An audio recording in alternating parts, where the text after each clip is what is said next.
एकदम परफेक्ट प्रमाण. आईचं प्रेम का? आईशी कळवळ्याची जाती करी लाभाविण प्रीती. 40व्या वर्षी त्याच्या अंतकरणात बायको पण राहत नाही.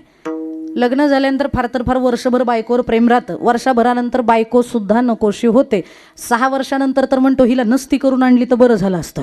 आणि ही वस्तुस्थिती आहे. कालांतरानं बायकोवरचंही प्रेम जातं, ते कुणावर जातं? मग मुलांवरती येतं, त्याच्या मुलांवरती येतं. त्याचं प्रेम त्याच्या मुलांवरती आहे, पण तरी आईचं प्रेम मात्र आपल्या मुलावरती आहे. 60व्या वर्षी मुलाचं प्रेम आईच्या प्रॉपर्टीवरती आहे, पण तरी मुलाचं प्रेम आईच्या अंतकरणातलं कमी होत नाही. तरी आईचं प्रेम मात्र मुलावरतीच आहे. मरेच तोपर्यंत फक्त तिच्या अंतकरणात एकच विचार, लेकुराचे हित वाहे माऊलीचे चित्तन, हीच आपली खोड आहे. विशिष्ट कालखंडानंतर मुलावरचं प्रेम जरी असेल तरी ते दाखवणं बंद केलं पाहिजे. आपल्यासाठी स्वतःसाठी जगलं पाहिजे, पण हे आपल्याला कळत नाही आणि त्याच्यामुळंच आपण दुःखाला कारणीभूत ठरतो. अगदी मुलानं लाथा मारून जरी घराच्या बाहेर काढलं ना तरी तुम्ही त्याच्यावरती प्रेम करता. आळंदीला डॉक्टर नारायण महाराज जाधवांकडे आम्ही विचारसागराचे पाठ करायला जायचो.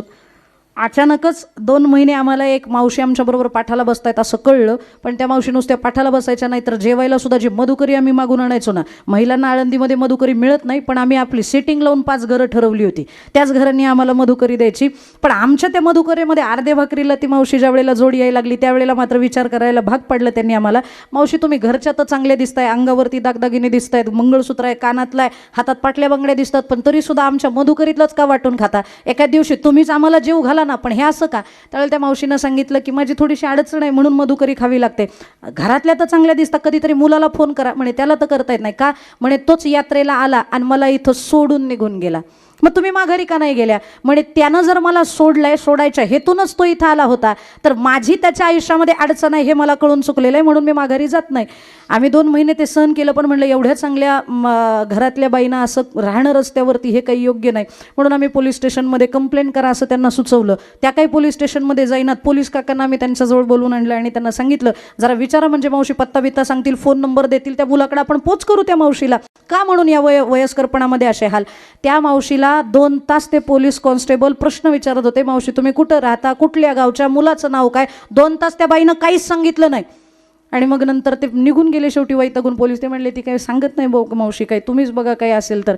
मग त्या मावशीच्या जवळ गेले आणि मी विचारलं, म्हणलं मावशी 8 दिवसापूर्वी पाठात बाबांनी काय सांगितलं हे तुमच्या लक्षात राहतं, आणि ज्याच्यासाठी तुम्ही आयुष्य जाळलं त्या मुलाचं नाव गाव पत्ता तुम्हाला माहीत नाही, माझा स्मृतिभ्रंश झालाय असं तुम्ही त्या पोलिसांना सांगितलं, का खोटं बोललात?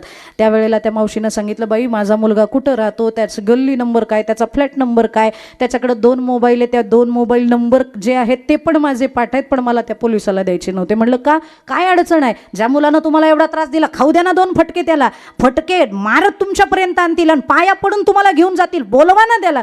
त्यावेळेला त्या मावशीनं सांगितलं हे तर मला व्हायला नको असं वाटतंय, जर त्या पोलिसांना नंबर दिला तर ते फोन करून माझ्या लेकराला बोलवून घेतील आणि चौकापासून माझ्या घरापर्यंत त्याला मारत आणतील आणि मग पाया पडून मला घेऊन जायला सांगतील, आणि लोकांदेखत माझ्या मुलाला मारलेलं मला सहन होणार नाही, म्हणून मी माझ्या मुलाचा नंबर त्या पोलिसाला दिला नाही. म्हणजे ज्या मुलानं घरातनं धक्के मारून ज्या आईला बाहेर काढलेलं आहे, ती धक्के मारून काढलेली आई सुद्धा माझ्या लेकराला मारलेलं मला सहन होणार नाही ही वाच्यता करते. याच्यावरनंच आईचं मुलांवरचं प्रेम किती आहे हे लक्षात येतं. माझं असं म्हणणं आहे, असा एखादा नाही जन्माला आलेला चालेल, पण तरी सुद्धा आपल्या अंतकरणात मात्र नाही, लेकुराचे हित का आईशी कळवळ्याची जाती करी लाभाविण प्रीती. आणि एवढं प्रेम का? पोटी भारव आहे. 9 महिने 9 दिवस त्या आईनं लेकराला सांभाळलेलं असतं, आणि नुसतं 9 महिने 9 दिवस नाही, मुलगा जोपर्यंत लग्नाच्या वयाचा होत नाही तोपर्यंत आईला सांभाळावा लागतो मुलाला.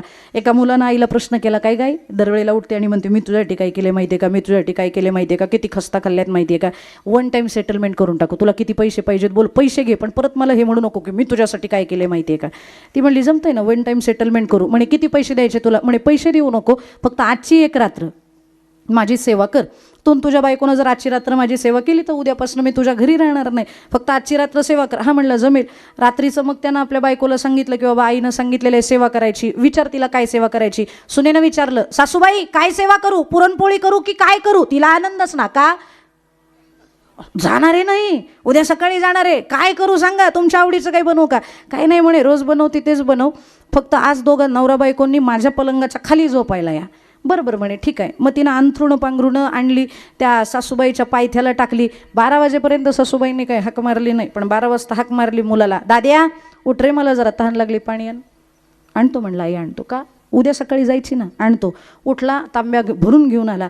आई फक्त 2 घोट पाणी पिली, बाकीचा सगळा तांब्या त्या पलंगावरती लवणला. तांब्या लवणलेला बघितल्यानंतर मुलगा म्हणला चुकून लवणला असेल, आई उतर खाली, मी माझा बिछाना टाकतो. आईचा ओला बिछाना काढला, स्वतःचा बिछाना टाकला, पुन्हा आईला झोपवलं. तो बायकोचं अंथरूण थोडंसं मोठं करून झोपला. 1 वाजता तिनं पुन्हा हाक मारली, दाद्या उठ रे, जरा तहान लागली. मुलगा म्हणला बिघडली काय म्हातारी रात्रीतच, रोज एवढ्या वेळेला उठत असन. परत उठला, तांब्याभर तिनं त्यानं आणून दिलं. आता तर 1च घोट पिली, पुन्हा तांब्याला वणला. तांब्याला वणल्यानंतर त्याला प्रचंड राग आला. अगं आई तुला काय कळतं की नाही, तू काय लहान लेकरू आहे की काय, मगाशीच तुझा बिछाना बदलून दिलाय ओला झालेला, किती वेळा बिछाना ओला करणार आहे. बायकोला उठवलं, उठ ग, तुझा बिछाना आईला द्यायचा आहे. घ्या म्हणली बाई. का? उद्या सकाळी जायची म्हणल्यावर घ्या, नाही तर अशी जाणार नसती तर मग तिनं शिव्या दिल्या असत्या. पण उद्या सकाळी जाणार आहे, तिनं बिछाना काढला, त्यानं पुन्हा तो आईला दिला, आईचा ओला बिछाना काढला. 2 जण धरणीवर झोपले. 2 तास काही तिनं त्रास दिला नाही. पण 3 वाजता पुन्हा हाक मारली, दाद्या उठ, मला तहान लागली. असं म्हणल्यावरती तो मुलगा तनतन करतच आत गेला. पाय आपटत आत गेला, पाय आपटत तांब्या घेऊन आला. आता मात्र त्या आईनं पाणीच पिलं नाही. त्याच्या देखत तांब्या उचलला आणि तो त्या बिछाण्यावर टाकला. जसा तो प्रकार त्यानं बघितला, तो काय त्यानं केलं असेल किंवा काय बोललं असेल हे मी सांगण्याची गरज नाही, कारण मुलं कुठल्या टोकाला जातात बोलताना, हे काही सांगायची गरज आहे आता नाही. ते अदवा तिला बोलायला लागला. शेवटी आईच्या डोळ्यातनं घळाघळा अश्रुधारा चालू झाल्या आणि तिनं हात वर करून सांगितलं, थांब बाळा, अजून तुम्हाला काही वाईट वक्त बोलायच्या अगोदर मला काय बोलायचंय ते बोलू दे. बोल म्हणला, काय बोलू शकतीस, एवढा कुठं त्रास देतात का ग, दिवसभर काम करून येतोय मी, तुझं लेकरू आहे ना, लेकराबद्दल अशी भावना तुझी, तुला काहीच कळत नाही, तुला काहीच वाटत नाही. थांब म्हणली, थांब सांगते ना, मला सगळं वाटतं रे. एका रात्रीत फक्त पित्या पाण्यानं माझा बिछाना 3दाच ओला झाला. तर 3ऱ्या वेळेला नाही ते तू माझ्यासाठी बोललास. तू 10 वर्षाचा होईस तोपर्यंत रोज तुझा बिछाना 7 ते 8 वेळेला रात्रीचा ओला व्हायचा. तो ओला झालेला बिछाना काढून कोरडा बिछाना माझ्या खालचा तुझ्या खाली टाकून तुला रात्रभर झोपवणारी होते. रात्रभर तू झोपण्यासाठी प्रयत्न करणारी होते ना, ती मी होते बाळा. एका रात्रीत हिशोब तू देऊ शकला नाहीस. अशा 10 वर्षाच्या हिशोबाला तू काय पूर्णी पडणार आहेस ते सांग, आणि जर या 10 वर्षांचा हिशोब देणार असशील तर तो दे आणि मग मला इथून घालव. हे ऐकल्याबरोबर त्या मुलाला वाईट वाटलं. त्याची चूक लक्षात आली. पटकन तो आईच्या पायाशी लागला. चुकलो म्हणला. फक्त आता या दृष्टांतातनं त्या मुलाला बाजूला काढायचंय. त्या मुलाला बाजूला काढा आणि इथं बसणाऱ्या प्रत्येक व्यक्तीनं त्या मुलाच्या जागी स्वतःला तिथे ठेवा. कारण त्या मुलासाठी त्याच्या आईनं जेवढं केलेलं आहे तेवढंच इथं बसलेल्या प्रत्येकाच्या आईनं प्रत्येकासाठी केलेलं आहे. आणि जर एवढं सगळं आपल्या आईने आपल्यासाठी केलेलं असेल तर किमान म्हातारपणामध्ये आई तू जेवलीस का, आई आज तुझ्या आवडीचं काही बनवायचं का, एवढं विचारणं आपलं काम आणि कर्तव्य नाही का? योग्य तो सन्मान देऊन तिला सांभाळणं आपलं कर्तव्य नाही का? आणि जर हेही आपल्याला करता येत नसेल तर आपल्यासारखं करंट कपाळ आपलंच. विठ्ठल विठ्ठल.